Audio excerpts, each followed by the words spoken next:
between the two kinds of cases. And the upshot would be a kind of a sort of global quasi-realism in which the distinction that we had in the previous picture between the scientific vocabulary and the rest has been lost. All the vocabulary is, I mean, as it were, all the objects have gone pale in the same sense, and more importantly for these purposes, all the semantic relations have gone pale in the same sense, in that we're giving the same sort of expressivist account of all of them, rather than thinking that in the scientific case we have genuine, thick, substantial semantic relations between the vocabulary and the world, whereas in the other cases we don't. Okay, so that was the internal challenge. It's a challenge that coming from within quasi-realism, which seems to make it difficult for quasi-realism to remain a local view rather than a global view. Now here's the minimalist challenge, and as I said, this is the challenge that Blackburn himself was concerned about in that paper. What it relies on is what seems to many people an appealing view of truth, sometimes called minimalism or deflationism. According to this view, there's no substantial theoretical property of truth, no relation of truth or reference, if we're extending this to other semantic notions, which really does any theoretical work anywhere in our theorizing.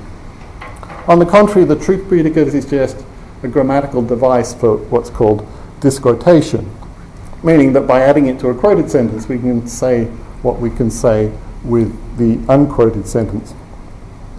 And on this view, the essence of truth, insofar as there is such a thing, is simply captured by what's called the equivalence schema. The famous P is true if and only if P. Okay, so that's minimalism. And the challenge goes like this. It says, look, if minimalism is right, and one of the reasons why this is a kind of significant challenge for Blackburn, for example, is that Blackburn is clearly tempted to think that minimalism is right. The challenge says, if minimalism is right and truth is thin in this way, then it seems easy for moral claims, for example, to be truth-evaluable or to have truth conditions in the only sense available. It's sufficient that X is good is true if and only if X is good, and who's going to argue with that? Okay, so here the idea is that, look, the quasi-realist or the expressivist is trying to draw a distinction, drawn in semantic terms, between the vocabularies which genuinely have semantic properties, such as the scientific vocabulary, and the vocabularies which only have these sort of quasi or pseudo semantic properties, such as evaluative vocabulary. And the challenge is that if our semantic notions are as thin as the minimalist wants to say they are, then they don't seem to be substantial enough to draw that distinction. The evaluative vocabulary seems to count as perfectly truth-evaluable, perfectly capable of having semantic properties in the only sense now available according to minimalism. That's the very thin sense.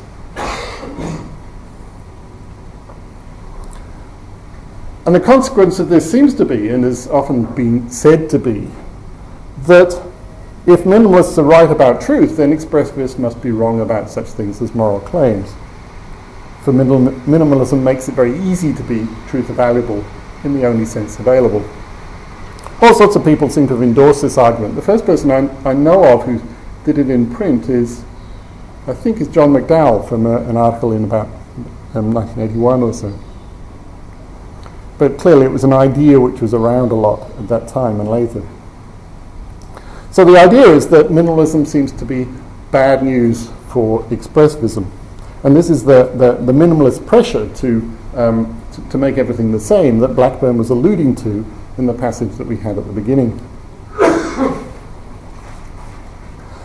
Now, on the face of it, these two challenges, the internal challenge and the external challenge, are pushing in opposite directions. So on the face of it, the internal challenge is pushing in the direction of global quasi-realism or global expressivism, whereas the external challenge seems to push us towards global representationalism or global cognitivism, which would be a global defeat for expressivism. But that impression is seriously mistaken. To see why, let's go back to the quasi-realist world. So let's go to this picture which has the distinction between the sort of thick or substantial semantic relations between scientific vocabulary and objects in the world, and the quasi-semantic relations attached to other vocabulary, such as the evaluative or normative vocabulary. The crucial point is that minimalism doesn't act to fatten up the thin reference relations. So minimalism doesn't give us this, which is a view in which there are thick, substantial reference relations attached to all the vocabularies. On the contrary, what it does is to thin down the fat semantic relations. It means that there aren't any substantial semantic relations anywhere, because what minimalism is, in effect, is a denial that semantic relations are sort of theoretically substantial notions. So it turns out that both of these challenges push in the same direction. The external challenge, which seemed to push towards global cognitivism, is actually pushing towards global expressivism. So what this means is that semantic minimalism implies a global victory for expressivism rather than a global defeat. Why? Because, in essence, simply because it deflates the theoretical vocabulary needed to be anything other than an expressivist. It deflates the semantic vocabulary you need if you want to be a representationalist. And that means that expressivism is the only theory left standing. Meaning here that the only way of theorizing about the relationship of vocabularies to the world must be a non-semantic, non-representational one. And in those terms, therefore, an expressivist one. It may, of course, differ in substantial ways from the detailed theories offered by particular expressivists such as Blackburn, but in some sense, in being non-representational, it's thereby expressivist in at least one reasonable sense of the term.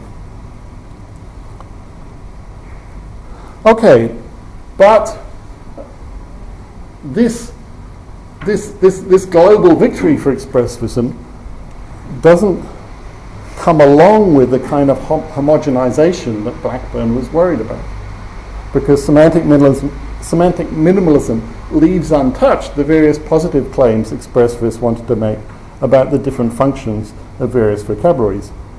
For example, it's not incompatible at all with the claim that evaluative vocabulary kind of projects from certain sorts of psychological states. So here we're agreeing with Blackburn. It certainly doesn't lead to the undifferentiated view. So that's the respect in which we wanted to, as it were, offer good news to Blackburn. We support him in his campaign against the idea that semantic minimalism leads to an undifferentiated, homogeneous view of language. On the contrary, it leaves plenty of scope for the characteristic kinds of things that expressivists wanted to say. Okay, so the general upshot then is that both of these challenges, the internal challenge and the external challenge, are pushing in the same direction towards global quasi-realism. And this is good news for Blackburn qua expressivist, it's global victory for expressivism, but it's bad news for him qua local quasi-realist, somebody who wants quasi-realism to be a local view applicable to some vocabularies but not to others.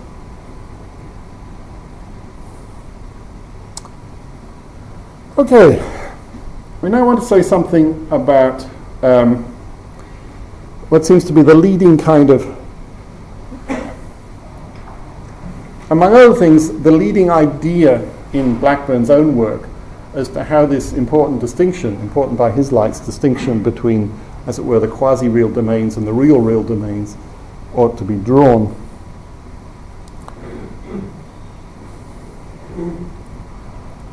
Now, the external challenge was premised on minimalism about truth and other semantic notions. And that means that, of course, it can be blocked or rejected in principle if minimalism is rejected. So if Blackburn is prepared to say, and I think in some moods he's at least tempted by the thought,